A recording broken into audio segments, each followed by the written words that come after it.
রাসূল আকরাম সাল্লাল্লাহু আলাইহি ওয়াসাল্লামের চারিত্রিক সৌন্দর্য কেমন, আল্লাহ তাআলা কুদরতি ভাবে হেফাজত করেছে নবীর চরিত্র। আফসোস লাগে, নবীর দুশমন নবীকে হত্যার চেষ্টা করেছে, তবু নবীর চারিত্রিক ব্যাপারে অপবাদ দেওয়ার দুঃসাহস করে নাই। কিন্তু বর্তমান জামানার কিছু ইসলাম বিদ্বেষী মুসলমানের ঘরে জন্ম নিয়ে নবীজির চারিত্রিক ব্যাপারে অপবাদ দেওয়ার দুঃসাহস করে এমন বেয়াদব আছে না না? মনে রাখতে হবে, অপবাদ দেওয়ার মাধ্যমে নবীর সম্মান কমানো যাবে না। এরপরেও ওরা নবীর বিরুদ্ধে যেই সমস্ত বিষয় উত্থাপন করে অপবাদ দেওয়ার দুঃসাহস করে, এর মধ্যে একটা হলো তারা বলে নবীজি সম্পদ লোভী ছিল। নাউজুবিল্লাহ। এই জন্যই তো 25 বছরের যুবক 40 বছরের একজন নারীকে বিয়ে করছে, আবার যার আগে 2টা বিবাহ হয়েছে। অথচ ইতিহাস কি বলে? নবীজি সম্পদের লোভে বিয়ে করছে? খাদিজাতুল কুবরা রাদিয়াল্লাহু তাআলা আনহা, বরং খাদিজা রাদিয়াল্লাহু তাআলা আনহা নবীর চরিত্রে মুগ্ধ হয়ে বিবাহের প্রস্তাব ওনার পক্ষ থেকেই গেছে। খাদিজার বয়স তখন 37 বছর। এর আগে 2 জন স্বামী ওনার ইন্তেকাল করেছে। খাদিজা নিয়ত করেছে আর বিবাহ শাদী করব না, এভাবে জীবন কাটায় দিব। পিতার কিছু সম্পদ, স্বামীদের কাছ থেকে পাওয়া কিছু সম্পদ, এগুলো দিয়ে তিনি ব্যবসা শুরু করে দিলেন। তিনি একজন বুদ্ধিমতী বিদুষী নারী ছিলেন, বিদুষী নারী, সফল একজন ব্যবসায়ী হয়ে গেলেন। বিভিন্ন বড় বড় জায়গা থেকে রাজা বাদশারা পর্যন্ত খাদিজাকে বিবাহের প্রস্তাব দিতে উনি নাকচ করে দিতেন। সফল একজন ব্যবসায়ী খাদিজা। শুধু তাই না, খাদিজার উপাধি ওই জাহেলিয়াতের সময়ের খারাপ মানুষগুলো দিয়েছিল তাহেরা, পুত পবিত্রা। খাদিজা 37 বছর বয়স। এই সময় সে তার ব্যবসার সবচেয়ে বড় কাফেলা পাঠাবে সিরিয়ায়। একজন বিশ্বস্ত মানুষ খুঁজতেছে, কোথায় পাওয়া যায়। এক্সপোর্ট ইম্পোর্টের ব্যবসা ছিল খাদিজার। মক্কা থেকে সিরিয়ায় মক্কার যেই পণ্যগুলোর চাহিদা, ওই পণ্যগুলো নিয়ে কাফেলা সিরিয়ার বাজারে বিক্রয় করত। আবার সিরিয়ার যেই পণ্যগুলোর চাহিদা মক্কায়, ওই পণ্যগুলো সিরিয়া থেকে কিনে এনে খাদিজা মক্কার বাজারে বিক্রয় করাতেন। এটা ছিল তার ব্যবসা। এখন এই কাফেলার দায়িত্ব কাকে দেওয়া যায় সে খুঁজতেছে, কাউরে পায় না। আবু তালেব জানতে পারলো যে খাদিজা একজন বিশ্বস্ত মানুষ খুঁজতেছে কাফেলার দায়িত্ব দেওয়ার জন্য। আবু তালেব আমার আপনার নবীর কাছে এসে বলে, মুহাম্মদ, খাদিজা তো একজন বিশ্বস্ত মানুষ খুঁজতেছে, তুমি খাদিজার কাছে গিয়ে বলো যে, ও খাদিজা, আপনি যদি আমাকে এই দায়িত্ব দেন তাহলে আমি এই দায়িত্ব নিতে রাজি আছি। চাচা বলতেছে, তুমি গিয়ে বলো যে আমি দায়িত্ব নিতে চাই। আর নবী কি বলে? আমি দায়িত্ব চাইয়ে নিতে পারবো না। যদি খাদিজা আমাকে প্রস্তাব দেয় তাইলে ভিন্ন কথা। কারণ দায়িত্ব চেয়ে নেওয়া আর দায়িত্ব চাপায়া দেওয়া দুটো বিষয় কিন্তু এক নয়। মনে করেন কোন বিষয়ের দায়িত্ব যদি আমি আপনাদের কাছ থেকে জোর করে চেয়ে আনি, যেই দায়িত্বটা আমারে দেন। এখন ওই দায়িত্ব পালন করতে গিয়ে যদি কোনো ত্রুটি বিচ্যুতি হয়, আপনারা আমাকে জামাতবদ্ধ হয়ে বেশি কথা বলবেন। গুরু হুজুর, ওনার কাম হইলো ওয়াজ করা, নামাজ পড়ানো, মাদ্রাসায় পড়ানো, ওনার এই দায়িত্ব নিতে কইছে কি? তার মানে আমি যদি দায়িত্ব চেয়ে নেই আর যদি ওই দায়িত্ব পালনে ত্রুটি বিচ্যুতি হয়ে যায়, স্বাভাবিক আপনারা বেশি কথা বলবেন, এটাই স্বাভাবিক। কিন্তু আপনারা যদি আমার উপরে জোর করে দায়িত্ব চাপায়া দেন, তাহলে যদি কোনো ত্রুটি অনাকাঙ্ক্ষিত হয়ে যায়, আপনারা কিছু বলার আগে আমি জোর গলায় বলবো, দায়িত্ব দিছেন কেন? ঠিক কিনা বলে? আমি কি চাইছি, দিছেন কেন? এজন্য দায়িত্ব দেওয়া আর দায়িত্ব চেয়ে নেওয়া এক নয়। আবু তালেব চলে গেছে খাদিজার কাছে গিয়ে বলে, ও খাদিজা, আপনি নাকি এমন একজন ব্যক্তি খুঁজতেছেন, আমার ভাতিজা যদি মুহাম্মদ এই দায়িত্ব নেয় কেমন হয়? খাদিজা চিন্তা করছিল মুহাম্মদ মনে হয় এই দায়িত্ব নিবে না। কিন্তু যখন চাচার মুখে এই কথা শুনছে, খাদিজার চেহারা থেকে চিন্তার ছাপ দূর হয়ে গেছে। বলে মুহাম্মদ যদি এই কাফেলার দায়িত্ব নেয় এর চাইতে উত্তম আর কোনো কিছুই হতে পারে না। তা খাদিজারও আগ্রহ আছে। এই সুযোগে আবু তালেব বলে যে আপনি যদি ওনারে প্রস্তাব দেন দায়িত্ব নেওয়ার ব্যাপারে, তাইলে হয়তো দায়িত্ব নিতে পারে। খাদিজা কি বলে? খাদিজা বলতেছে, আবু তালেব, মুহাম্মদ ব্যতীত অন্য কারো ব্যাপারে যদি আপনি এই কথা বলতেন কখনোই আমি অন্য কাউকে প্রস্তাব দিতাম না, কিন্তু যেহেতু মুহাম্মদ, আমার কোনো অসুবিধা নেই। এইবার খাদিজা আমার আপনার নবীকে প্রস্তাব দিলেন। নবী যখন দায়িত্ব চাপায়া দেওয়া হলো, অফার করা হলো, দায়িত্ব নিলেন, কাফেলা রওনা হয়ে যাবে। এই কাফেলার খেদমতের জন্য একজন ব্যক্তিকে নিয়োগ দেওয়া হলো, তার নাম হলো মাইসারা। খাদিজার এত বিশ্বস্ত একজন গোলাম যে তাকে বলা হতো খাদিজার চোখ। তার মানে তার দেখা আর খাদিজার দেখা সেম, এত বিশ্বাস করতো খাদিজা তাকে। খাদিজা বইলা দিল, মাইসারা, পুরা জামাতের সকলের খেদমতের দিকে খেয়াল রাখবা, খেদমত করবা, বিশেষ করে মুহাম্মাদের ব্যাপারে বেশি খেয়াল রাখবা। সফর শুরু হয়েছে। নবীজি মক্কা থেকে যেই পণ্যগুলো সিরিয়ায় নিয়ে গেছেন ওইগুলো প্রায় দ্বিগুণ লাভে বিক্রয় করছেন। আবার সিরিয়া থেকে মক্কায় যেই পণ্যগুলো নিয়ে আসছেন এগুলো মক্কার বাজারে প্রায় দ্বিগুণ লাভে বিক্রয় করেছেন। খাদিজার ব্যবসার ইতিহাসে সবচাইতে বড় প্রফিট আসছে এই সময়। এইবার সফরের কারগুজারি শুনতেছে মাইসারার কাছ থেকে, সব ঘটনা শুনছে। বিশেষ করে নবীর ব্যাপারে কয়েকটা আশ্চর্যজনক ঘটনা মাইসারা খাদিজাকে শোনায়। বলে, খাদিজা, আকাশের মধ্যে কোথাও কোনো মেঘ নাই, ছায়া নাই, প্রচন্ড রোদ, ভর দুপুর আমরা পথ চলতেছি, কোথাও কোনো মেঘ নাই, কিন্তু আমি দেখতে পেতাম, খেয়াল করতাম, মুহাম্মদ দুপুরে যখন হাঁটে এক খণ্ড মেঘ আমাদের সাথে সাথে চলে এবং মুহাম্মদকে ছায়া দিতে থাকে। আসলে এই দুইজন ফিরিস্তা তাদের ডানা দিয়ে নবীজিকে ছায়া দিত। বলে, আরেকদিন মুহাম্মদ বিশ্রাম নিচ্ছে শুয়ে শুয়ে গাছের ছায়ায়। স্বাভাবিকভাবে ছায়ায় যে যদি কেউ অবস্থান করে সূর্য সরার সাথে সাথে ছায়াও সরে যাবে, কিন্তু আমি খেয়াল করে দেখলাম সূর্য তার জায়গা পরিবর্তন করছে কিন্তু ছায়া জায়গায় আছে। কাছে গিয়ে দেখলাম সূর্য সরে গেছে, তাতে কি স্বয়ং গাছ ঝুঁকে বাঁকা হয়ে মুহাম্মদকে ছায়া দিচ্ছে। আরেক জায়গায় নবীজি বিশ্রাম নিচ্ছেন, মাইসারার সাথে একজন পাদ্রীর দেখা হলো। পাদ্রী মাইসারাকে আমার আপনার নবীর ব্যাপারে জিজ্ঞাসা করে, কে ব্যক্তি, নাম কি তার? বলে, নাম হলো মুহাম্মদ। বাড়ি কোথায়? বলে, মক্কায়। বংশ কি? বলে, কুরাইশ। গোত্র কি? বলে, হাশেমি। বাবার নাম কি? আব্দুল্লাহ। মার নাম কি? আমেনা। এইবার সব পরিচয় জানার পরে পাদ্রী মাইসারাকে বলে, এই যুবক ভবিষ্যতে হয়তো নবী হবে।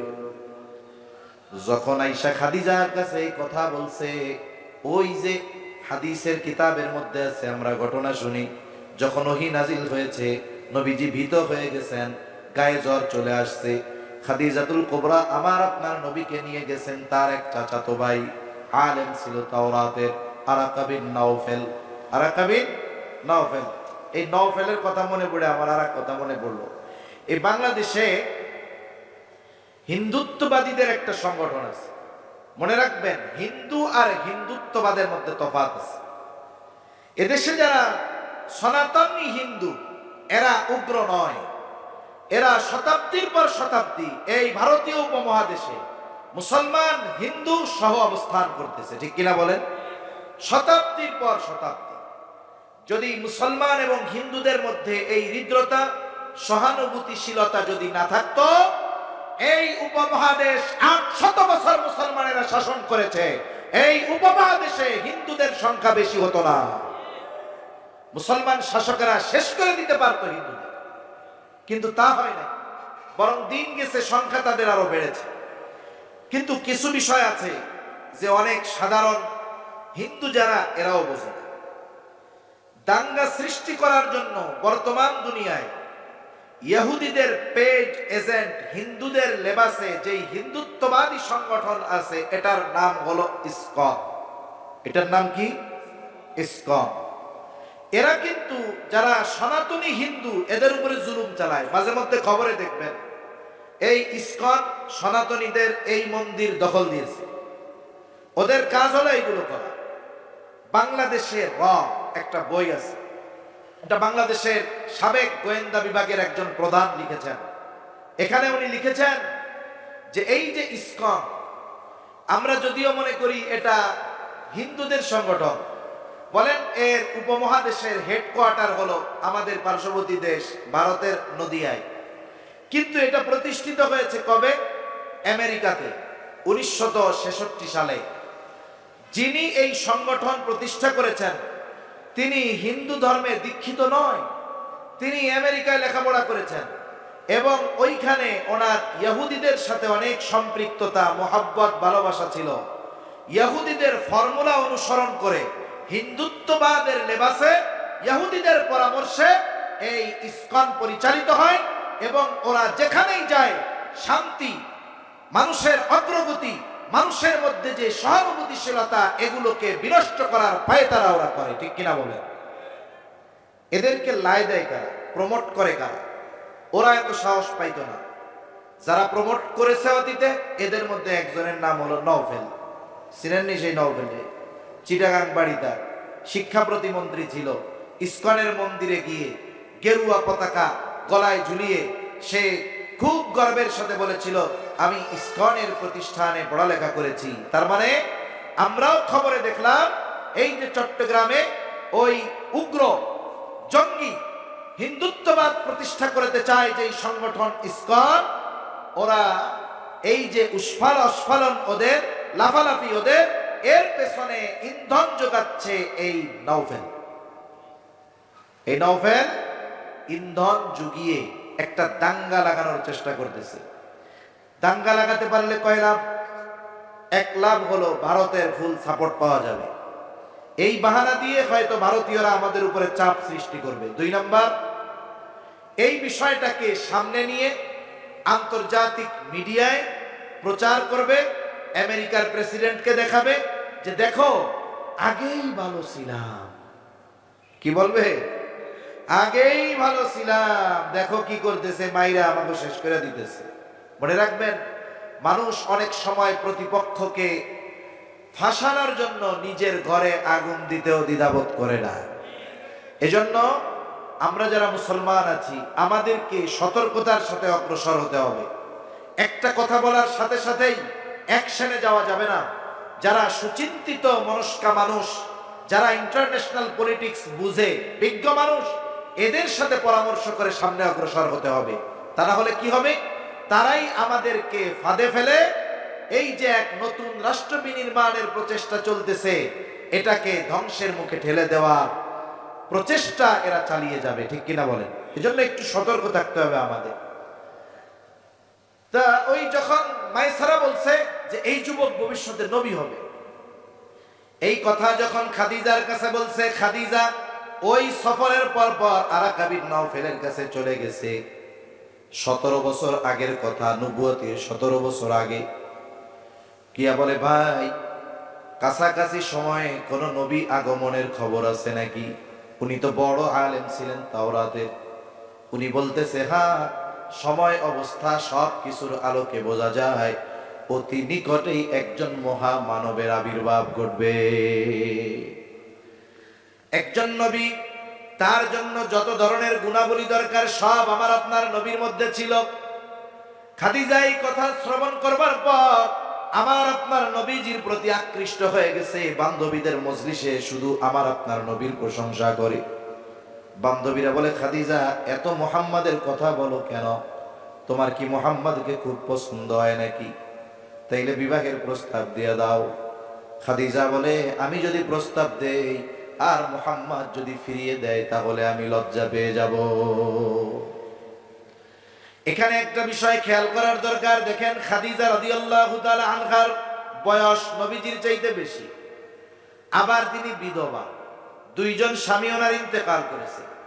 জাহেলিয়াতের সময় বিধবা বিবাহ করা, বয়সে বড় কোন নারীকে বিবাহ করা খারাপ দৃষ্টিতে দেখা হতো না। কিন্তু এখনকার সময় কোন যুবক যদি জানতে পারে একটা মেয়ে আছে, সে খুব ভালো দিনদার, কিন্তু আগের ফ্যামিলিতে যেখানে বিবাহ হয়েছিল বিবাহ টেকে নাই।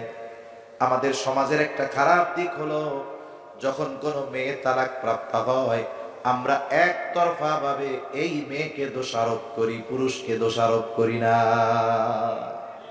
হতে পারে মেয়েটা ভালো দিনদার, কিন্তু বাপ টাকা পয়সার লোভে টাকাওয়ালার সাথে বিয়ে দিছে, বাড়ি গাড়ি দেখা।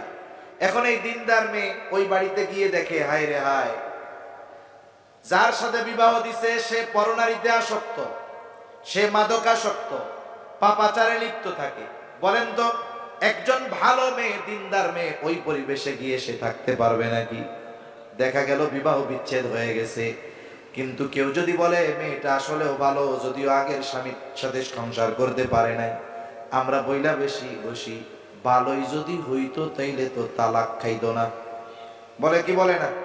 অথচ দেখা যাবে এই বিবাহ বিচ্ছেদের জন্য পরিপূর্ণ দায়ী হলো ওই খারাপ পুরুষ। এজন্য আমরা একজনের বিষয়ে শুনলেই মন্তব্য করব না, আগে যাচাই বাছাই করব।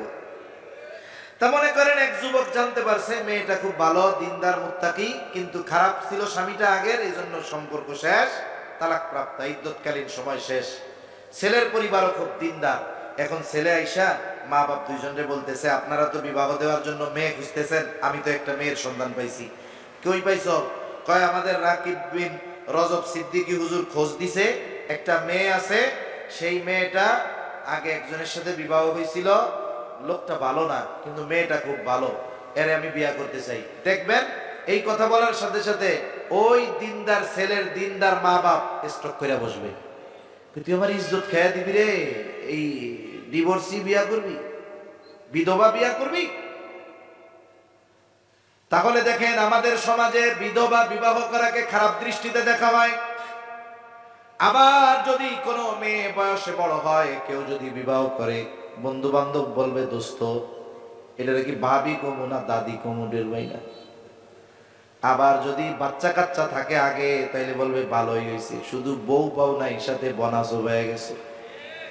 এরকম লোক আছে না নাই? এই কথাগুলো মজা করতেছি ঠিক, কিন্তু এটা নিম্নমন মানসিকতার পরিচয়।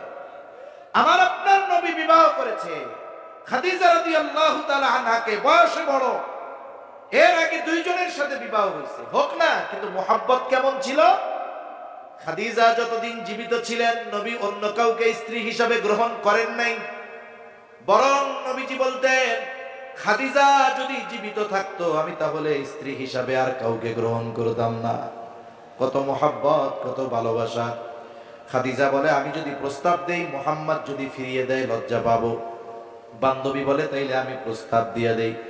বলে, তুমি মুহাম্মাদের মনোভাব জানো, যে সে বিবাহ করতে রাজি কিনা, কিন্তু আমার বিষয়টা গোপন রাখবা। বান্ধবী চলে গেছে আমার আপনার নবীর কাছে।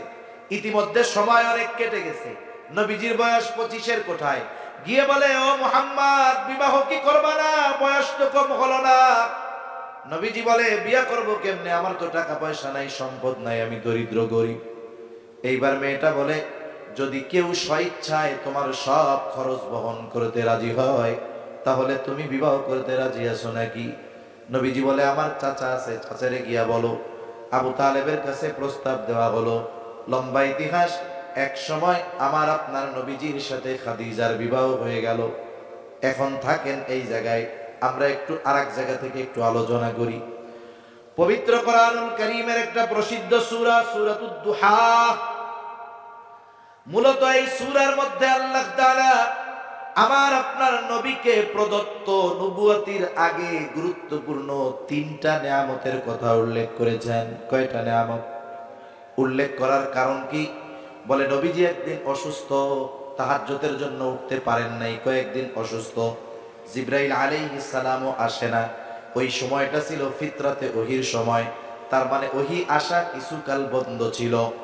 এইবার যখন নবীজিও উঠতে পারেন নাই, নবীজির এক প্রতিবেশী দুষ্টু মহিলা, সে বলতেছে, দেখ, মুহাম্মাদের মালিক মুহাম্মাদের উপরে অসন্তুষ্ট, মুহাম্মাদের রব মুহাম্মাদকে পরিত্যাগ করেছে, ছেড়ে দিয়েছে, শয়তানটাও তার কাছে আসে না, তার মানে জিবরাইল আলাইহিস সালামও তার কাছে আসে না।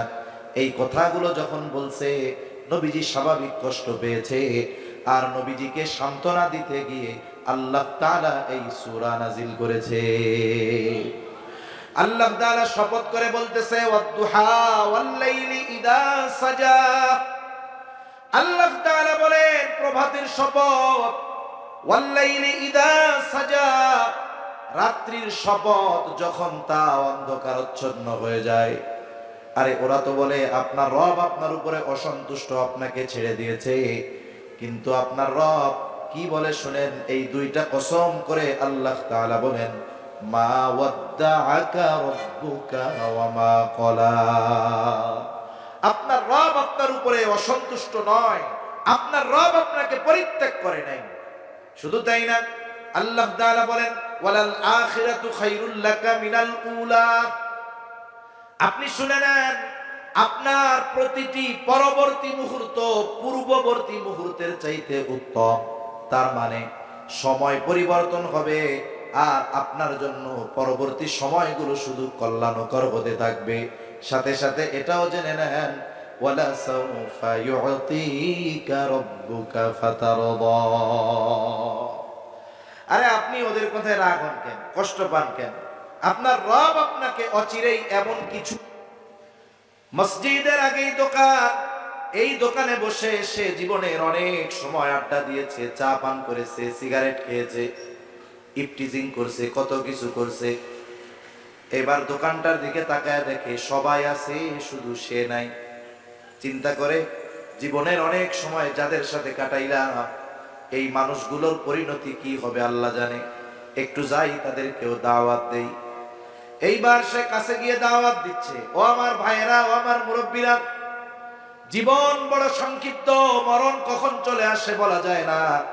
এ দুনিয়াতে আল্লাহ তাআলা বেহুদা পাঠান নাই। আপনারা কেউ বিড়ি সিগারেট খায়েন না, চায়ের দোকানে বসে সময় কাটায়েন না। আসেন আমরা নামাজে যাই, আল্লাহর ঘরে যাই। এই কথাগুলো যে বললো ভালো কথা, কিন্তু এই কথার পরে মানুষেরাও দুই দলে বিভক্ত হয়ে যাবে। একদল চিন্তা করবে না কথাটা ঠিক বলছে, আর একদল তার এই কথার প্রতি উত্তরে বলবে এত বুজুর্গিগিরি দেখায়ও না, 6 মাস আগে তুমি কেমন ছিলে আমরা জানি। এরকম লোক আছে না নাই বলেন? অথচ একটা লোক যদি পাপ করে আর আল্লাহ তাআলার কাছে যদি খালেস ভাবে তাওবা করে, আল্লাহ মাফ করে দেয় কি দেয় না?